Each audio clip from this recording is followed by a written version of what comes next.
Bueno, lo que no voy a hacer, empiezo por decirles lo que no voy a hacer, es un recorrido exhaustivo, completo de la historia de la ciencia en México, ¿no? Sino que para ustedes hoy he escogido una serie de momentos específicos justamente para pensar qué implica la historia qué implica la ciencia en México y qué implica estudiar la historia de la ciencia en México.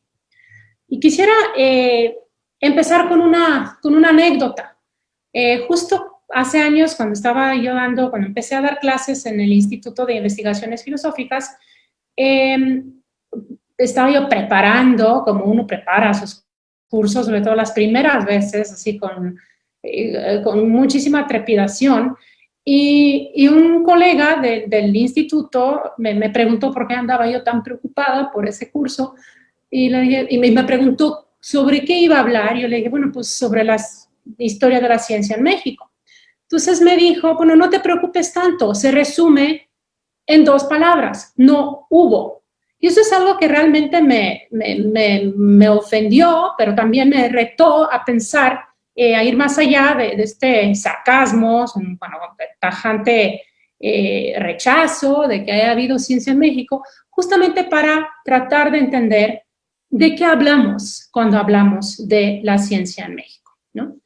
Y pues la razón por la cual este investigador me había dicho que no hay ciencia en México, probablemente tiene que ver con la forma en la cual se cuenta, por lo general, la historia de la ciencia en México, ¿no? Y se cuenta desde una perspectiva difusionista, es decir, hay esta idea de que la ciencia empieza en Europa, por lo general, que en la época bueno, del siglo XVI, XVII, XVIII, empezaba en Europa, Europa occidental.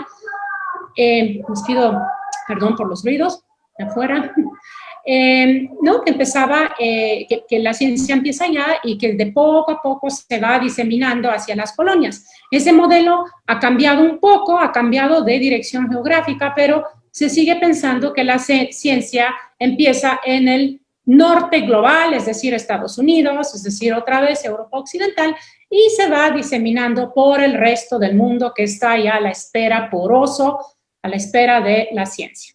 Bueno, en vez de eso, yo propongo hoy pensar justamente cómo circulan los objetos, las personas, las ideas, las cosas, las teorías, las vacunas, si quieren, ¿no? Cómo circulan y justamente para proponer que la circulación se da de los 2 lados, pero no solamente eso, la circulación se hace posible a través de momentos situados. No es suficiente pensar que algo llega de Europa a México o de México a Europa sin ningún tipo de cambio, sino que al contrario, el trayecto, la trayectoria de personas, de objetos, de teorías, se ve en cada momento configurado por factores locales, por factores situados. Segundo, la historia de la ciencia, y eso lo van a ver más en el curso de la plática de hoy. La historia de la ciencia en México asume que hay una cosa que se llama teoría y una cosa que se llama práctica y que hay una tajante oposición entre las dos y que primero surge la teoría y las cosas, los objetos, los instrumentos se hacen justamente para ilustrar, para ejemplificar esa teoría. Bueno, eso no podría estar más incierto.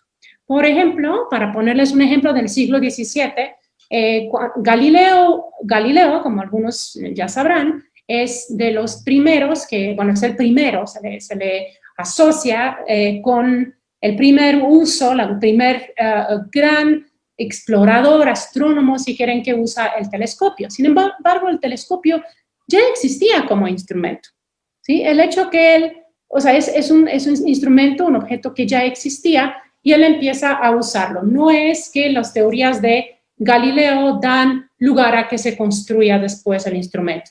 Lo mismo está ocurriendo, si le ponen atención hoy en día a la prensa, lo mismo está ocurriendo con la vacuna. No es que haya una teoría de cómo debería funcionar, sino que hay todo un proceso de retroalimentación, ¿no?, entre lo que se conoce teóricamente y lo que realmente ocurre en la práctica y el tipo de objetos que hacen posible, ¿no?, que se vaya corroborando, sea una verdad astronómica, sea una verdad ética, si quieren, ¿no?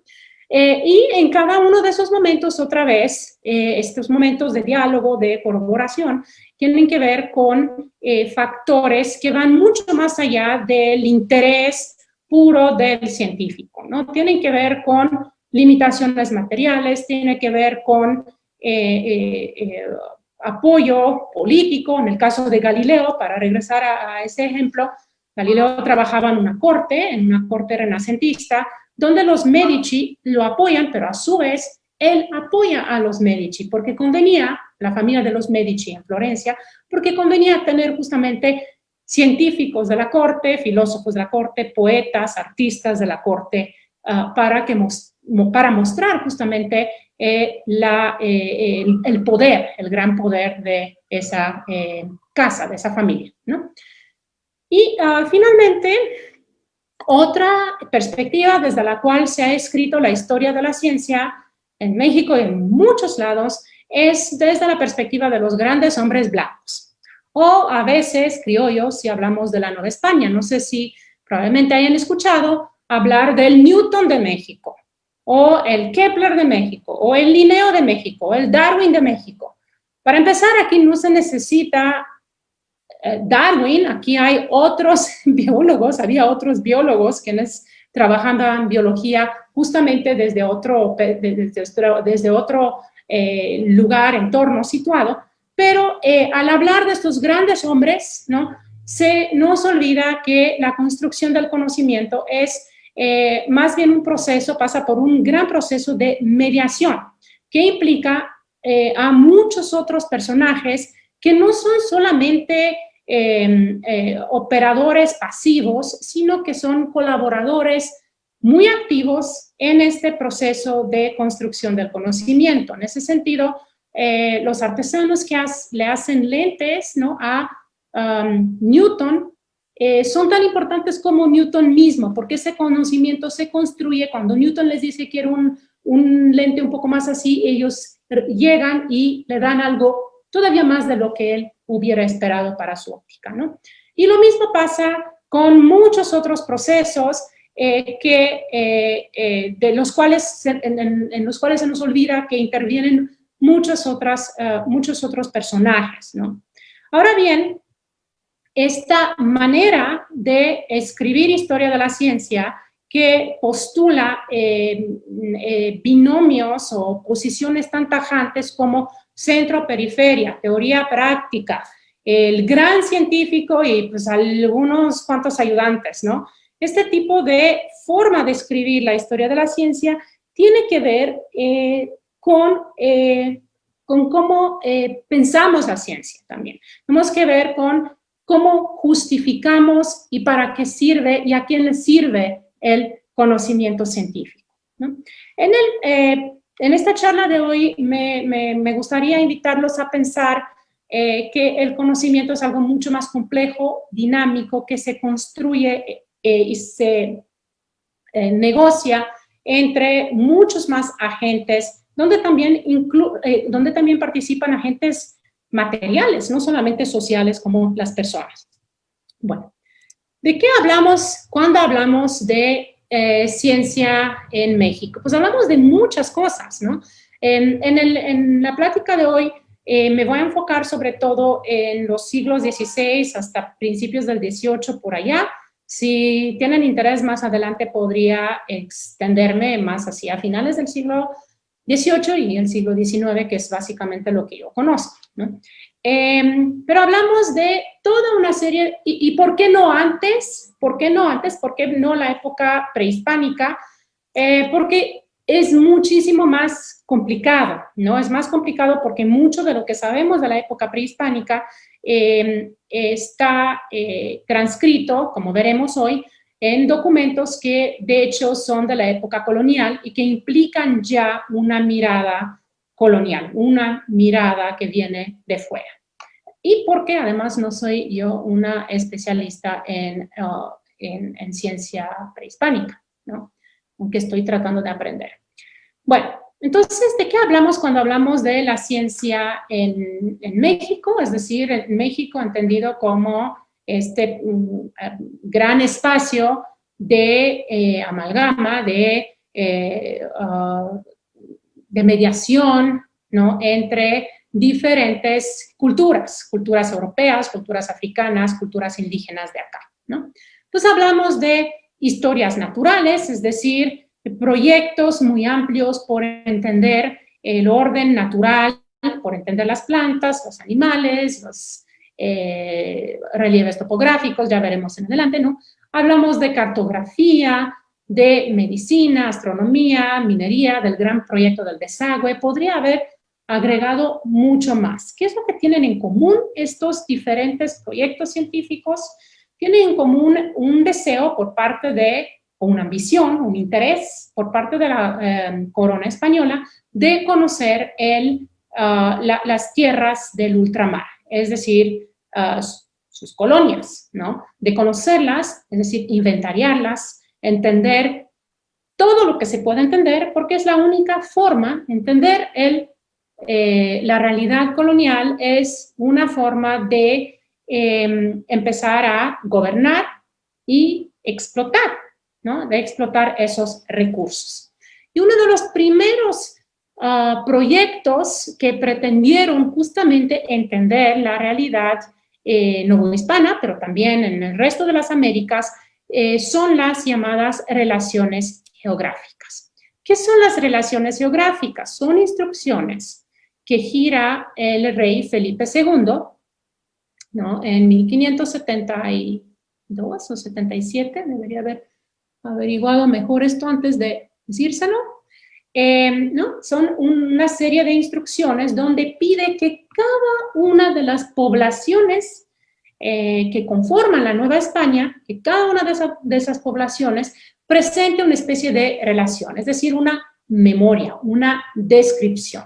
Y esa descripción, Felipe II pretende que sea muy amplia, que incluya, por ejemplo, descripciones sobre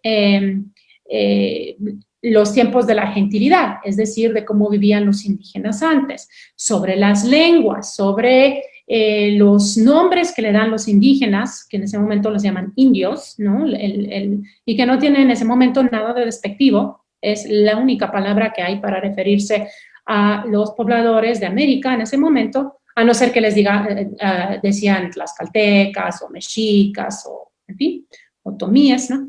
Entonces quieren saber lenguas, quieren saber cómo vivían, quieren saber cómo eran o cómo son los poblados, qué tipo de, ¿cómo se llama?, de límites hay entre uno y otro, los lagos, fuentes, ¿no?, que hay, volcanes, montañas, árboles, granos y semillas, cómo se va, hierbas y plantas aromáticas, aquí animales, ¿no?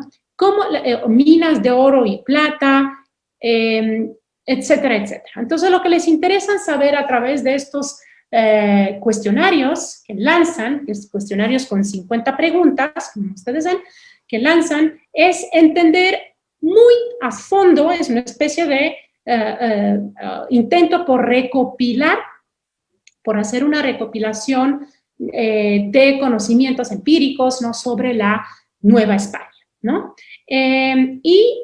Para eso, pues obviamente no hay tanto cartógrafo, ni tanto astrónomo, ni tanto botánico como para mandar a la Nueva España, entonces piden el apoyo de los principales, es decir, de los, pues, las personas más, con más medios económicos, pero también con más poder, ¿no?, en sus pueblos, y el apoyo de los curas, ¿no?, que cada pueblo sí tenía su cura, ¿no?, en este proceso de evangelización temprana. Y piden el apoyo de todas estas gentes, entonces tienen que pensar cómo se van formando grupos de gente que están discutiendo y tratando de contestar todas estas preguntas que no necesariamente tienen sentido para los indígenas, para algunos de los pueblos indígenas de aquí. Entonces, ¿cómo son las relaciones geográficas que surgen? Lo que se esperaba el rey, ¿no? Y sus cartógrafos en la casa de contratación en Sevilla, por ejemplo, o sea, donde se entrenaba a los navegantes a hacer cartas, a hacer mapas para navegar, ¿no?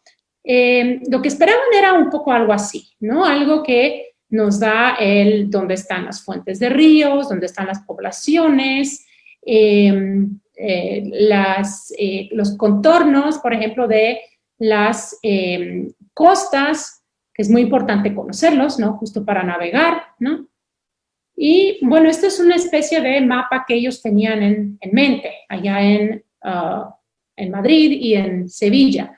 En vez de esto, la gran parte de las relaciones geográficas, que consisten, por cierto, en general de una descripción visual y una descripción escrita, ¿no?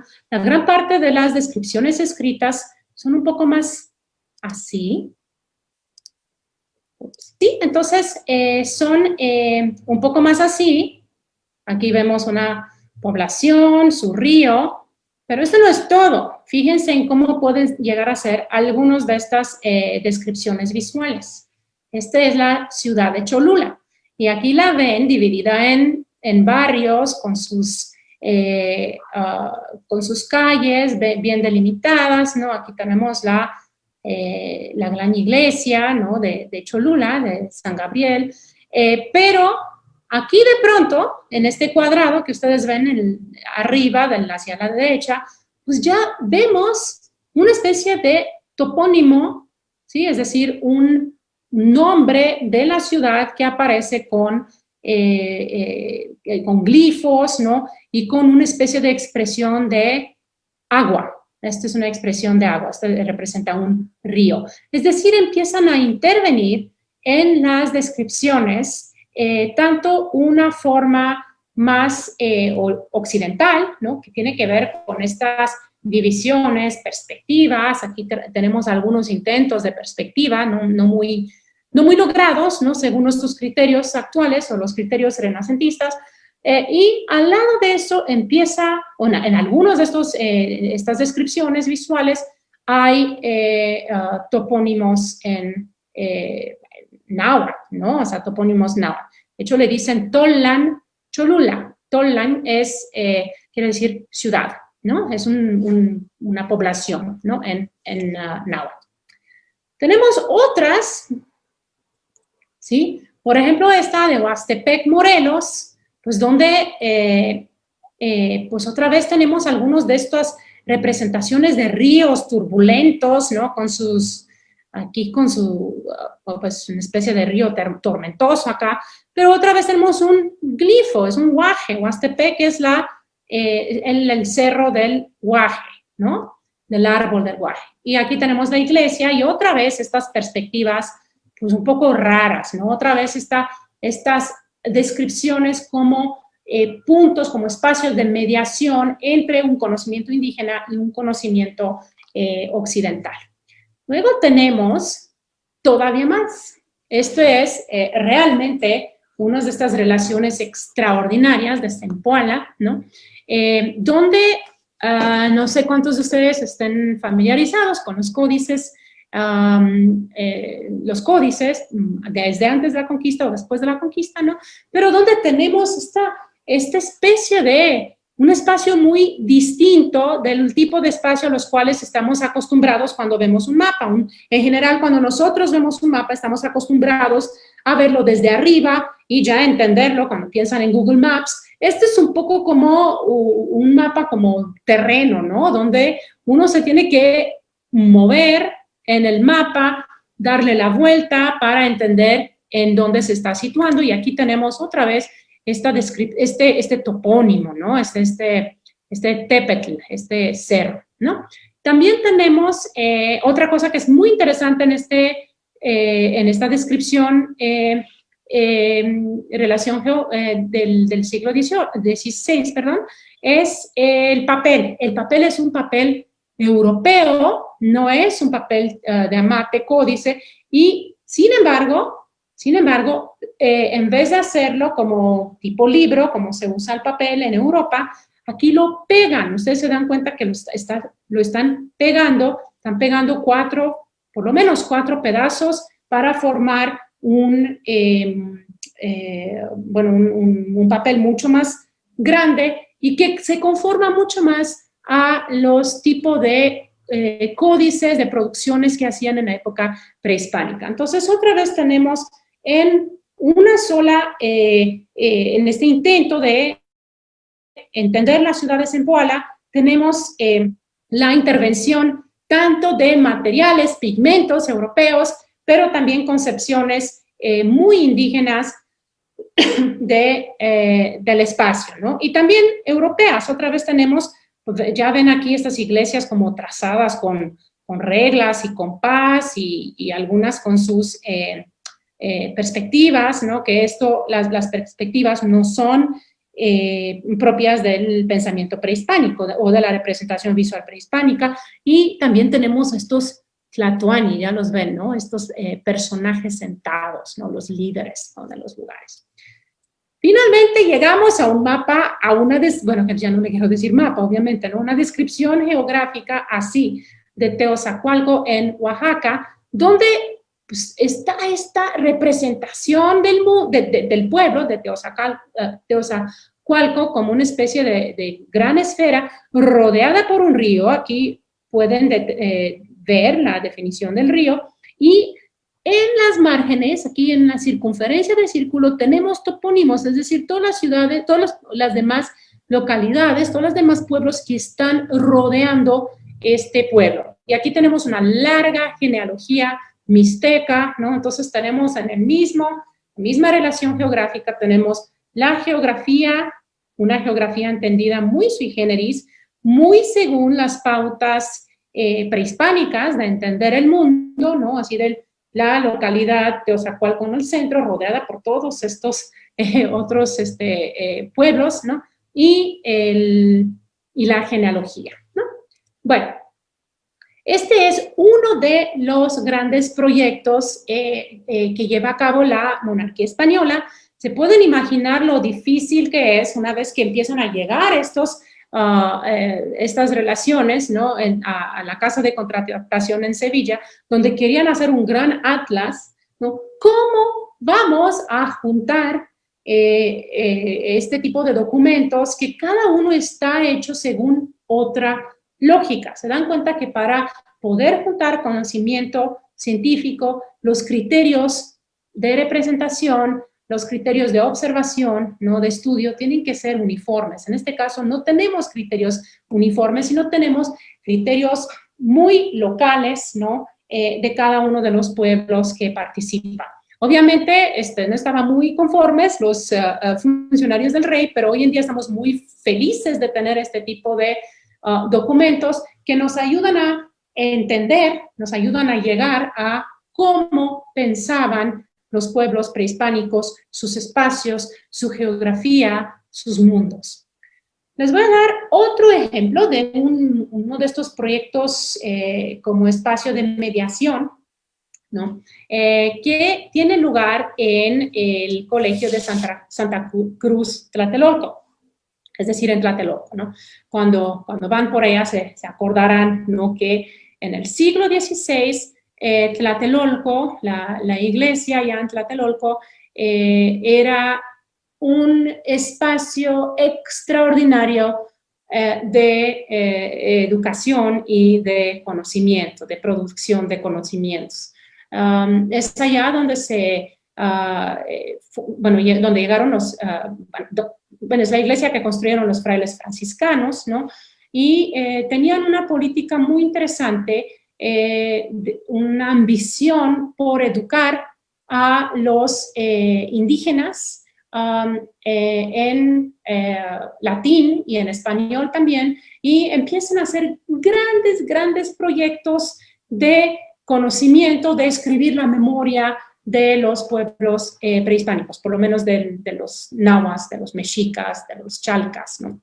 Y uno de estos grandes proyectos se llama el Códice Florentino, ¿no? Aquí tiene un... Elena, no se está viendo tu presentación. Sí, ya sé, ahora lo estoy poniendo. Perfecto. Sí, o sea, quería darles un respiro. ¿Sí?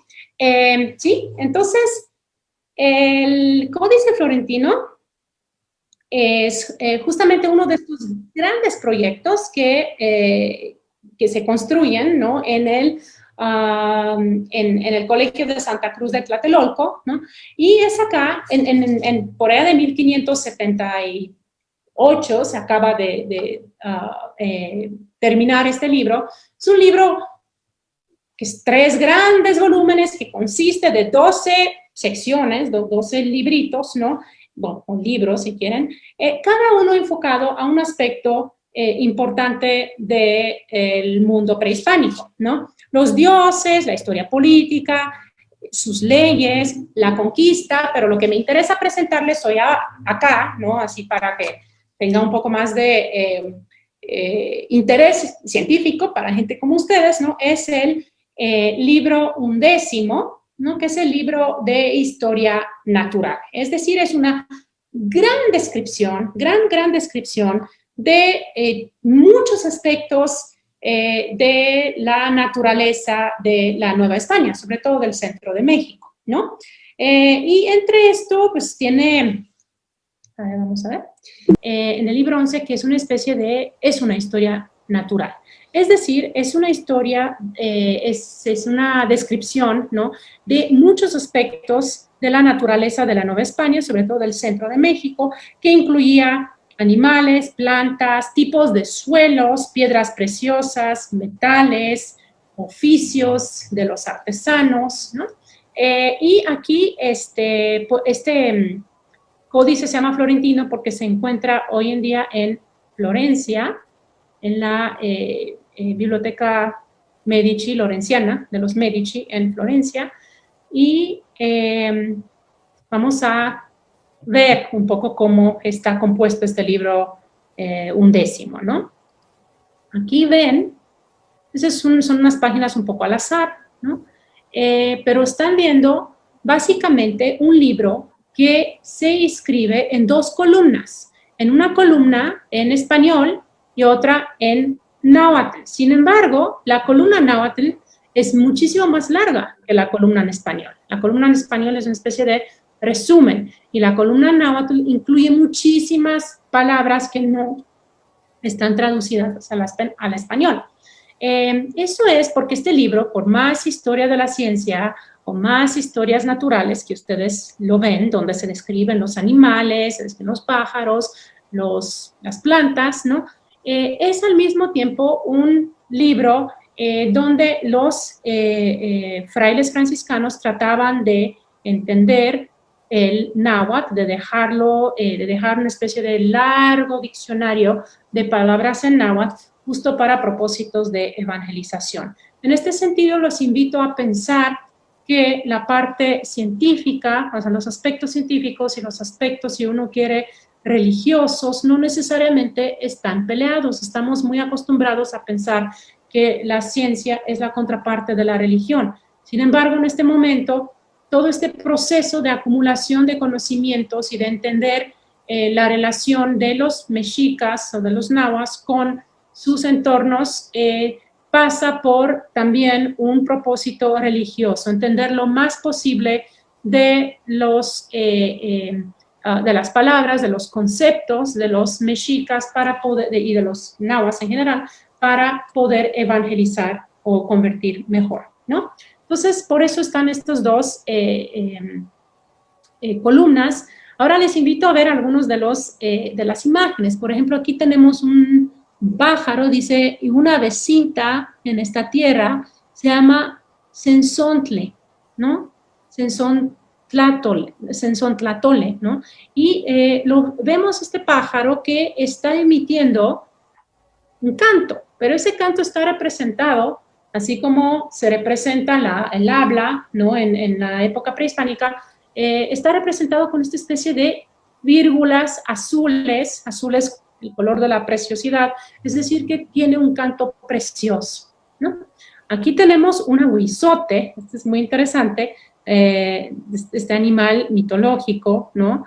Fantástico, ¿no? Que está haciendo que este pobre hombre se esté ahogando, ¿no? Cuando aparecían ahuizotes en el agua, pues era casi señal segura de que la gente se iba a ahogar, y van a hacer todo lo posible por mover las aguas para que se ahogaran. Entonces vienen las descripciones de los animales, pero también con algunos de los de las creencias, de las formas de relacionarse con esos animales de los mexicas, ¿no? Y de los nahuas en general.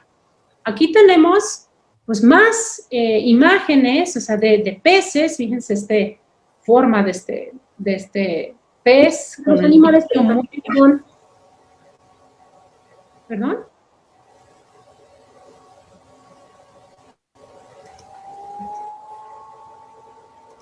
Y aquí tenemos... No, continúa. ¿Perdón? Continúa, no pasa nada. Ok, es que escuché una voz. Sí, y tenemos aquí más estos peces como nadando en el agua, pero el agua representada, ¿se acuerdan ya de las relaciones geográficas representadas con estos espirales, ¿no? Y tenemos unos cangrejos y, bueno, otros tipos de animales, ¿no? Y finalmente quisiera llegar a esto de las piedras. Aquí tenemos las piedras preciosas. Y ustedes notarán que ya para esta parte, hacia final del volumen 11, ya no tenemos imágenes a color. Aquí estaban a color, con azul, con muchos otros colores. Aquí ya no hay imágenes al color. Y eso tiene que ver con el hecho de que en 1576 hay una epidemia terrible en la Nueva España, en la Ciudad de México, donde muere muchísima gente y se van cortando los suministros de pigmento, ¿no? Entonces, como ya no pueden importar pigmentos, ¿sí? Ya no están, se cortan estas cadenas de importación y muere mucha de la gente que sabía hacer esos pigmentos. Entonces, los últimos libros, las últimas partes del libro 11 no va a ser a color, ¿no? Y tenemos aquí, para que vean otra vez cómo se van representando estas imágenes, estas piedras preciosas. Aquí tenemos, por ejemplo, un Quetzalcóatl, o sea, tenemos un Quetzalistli, perdón.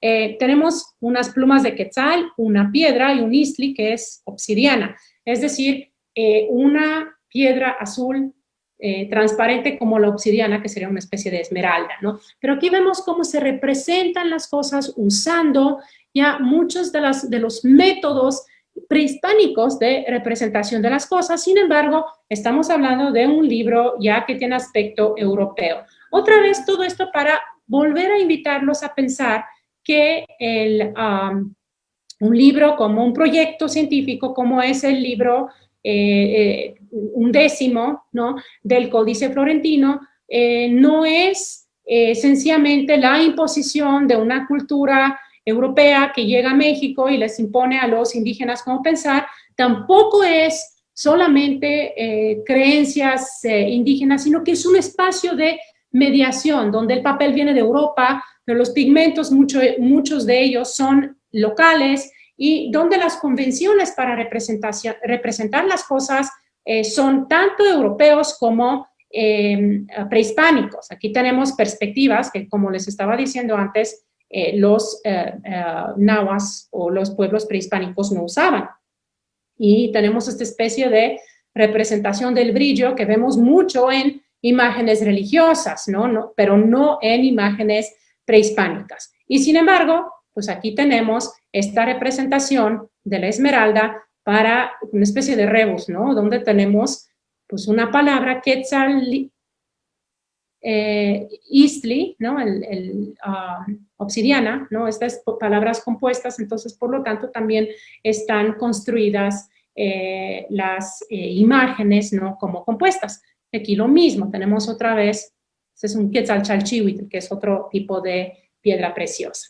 Bueno, entonces todo esto para empezar a ver cómo estos proyectos científicos en realidad son implican a gran parte de gente, a mucha gente, desde los artesanos que mezclan los colores a quienes están transcribiendo en español y en náhuatl, a los dibujantes. Entonces son proyectos complejos que involucran a mucha gente y que ponen en negociación dos o muchas más formas de ver el mundo, ¿no? El europeo occidental, pero no es europeo occidental esencialista, sino que es particularmente los frailes franciscanos, ¿no? Españoles, ¿no?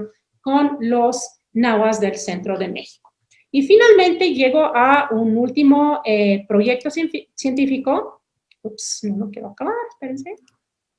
El proyecto científico, que es el desagüe de la Ciudad de México, ¿sí?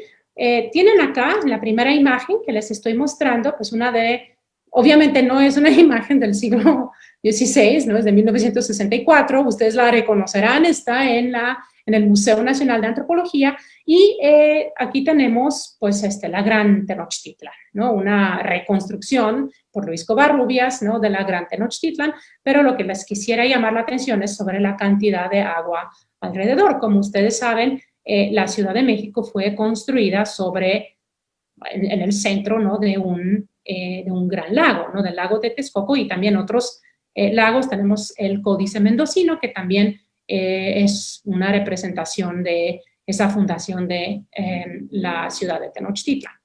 Esta es otra representación de la ciudad, es el mapa llamado Mapa de Cortés de 1524, otra vez con la Ciudad de México en el centro y rodeado de agua, y aquí tenemos el Albarradón de Nezahualcóyotl, es decir, una especie de dique que construyó el emperador Nezahualcóyotl de Texcoco, el rey Nezahualcóyotl de Texcoco, para impedir que el agua inundara la Ciudad de México. ¿Sí? Y esta es un poco una reconstrucción actual de cómo era esa Gran Tenochtitlan en el siglo XVI, a principios del siglo XVI. Sí, aquí podrían ubicar cada uno en donde viven y pensar si hubieran vivido en medio del lago o sobre tierra firme, ¿no? Pero una de las cosas muy importantes que hay que pensar, bueno, como sabemos, hoy en día toda esta agua no está visible, ¿no? Y el proceso de desaguar o de intentar combatir las inundaciones empieza muy temprano, empieza desde la época prehispánica. No son los españoles quienes empiezan el proceso de desaguar, ¿no? Aquí tenemos otra ilustración súper bonita, de la ciudad, pero está volteada. En realidad, este es el norte de este lado y este es el sur, ¿no? Sí, y aquí tenemos el Albarradón otra vez de Nezahualcóyotl, que impide, por un lado, que se mezclen agua dulce con agua salada, pero también impide las inundaciones. Bueno, como dije, los mexicas ya desde épocas prehispánicas aprendieron a manejar la tecnología, a entender científicamente el curso de las estaciones justamente para defenderse contra el agua, pero ellos no tenían tanto problema. En la cosmología mexica, ¿no? Esta especie de vivir con el agua no era tan complicado como lo fue cuando llegan los españoles. ¿Por qué? Porque hay otro régimen de propiedad. Cuando llegan los españoles, quieren tener tierra firme y también quieren tener áreas de pastoreo para los animales. No les conviene que cada rato el lago se llene y se vuelva a secar un poco y otra vez se llena y se vuelve a secar. Entonces son justamente los españoles cuando llegan que empiezan a tratar en serio de desaguar la ciudad, ¿no? De desaguar el lago y a construir estos programas de desagüe. Sin embargo, ignoran, y aquí vemos qué pasa en un proyecto científico donde se ignora la posición del otro. En lo demás vimos cómo se van construyendo juntos. Aquí se ignora el conocimiento mexica, ¿no? Del funcionamiento de la ciudad y de las aguas y de los lagos, ¿no? Se ignora, entonces empiezan a construir una arquitectura como este Tajo de Nochistongo, ¿no? Que se construye como dice, en 1607, ¿no? Que usa arquitectura europea, sobre todo holandesa. Los holandeses, como ustedes saben, viven también debajo del agua, entonces la monarquía española manda ingenieros holandeses a resolver el problema del agua y de las inundaciones en la Ciudad de México. El problema de las inundaciones no lo logran resolver. A lo largo de la colonia hay grandes inundaciones en la Ciudad de México, como la de 1629, ¿no? Ese no es sencillamente otra representación de cómo se va reduciendo el lago, ¿no? Entonces hay una tras otra inundaciones, ¿no? Y también hay voces que hablan de las desventajas de desecar el lago, como va a ser José Antonio Alzate y Ramírez. Ustedes tal vez lo conozcan por el eje 1 norte, Alzate, ¿no? Pero Alzate fue uno de los grandes científicos, ¿no?, del siglo XVIII en la Nueva España, quien también tiene planes de cómo convivir con el lago. Él piensa que el lago de Texcoco, es muy importante justamente porque sostiene un tipo de agricultura, porque apoya, porque hay una especie de equilibrio bastante precario entre sus habitantes y la agricultura y el tipo de productos que están circulando y también la navegación. Sin embargo, el proceso de desecación del lago sigue y sigue y sigue, ¿no? Hasta en el siglo XIX, principios de XX, pues tenemos estas tremendas presas, ¿no?, como las que se construyen bajo el gobierno de Porfirio Díaz, ¿no?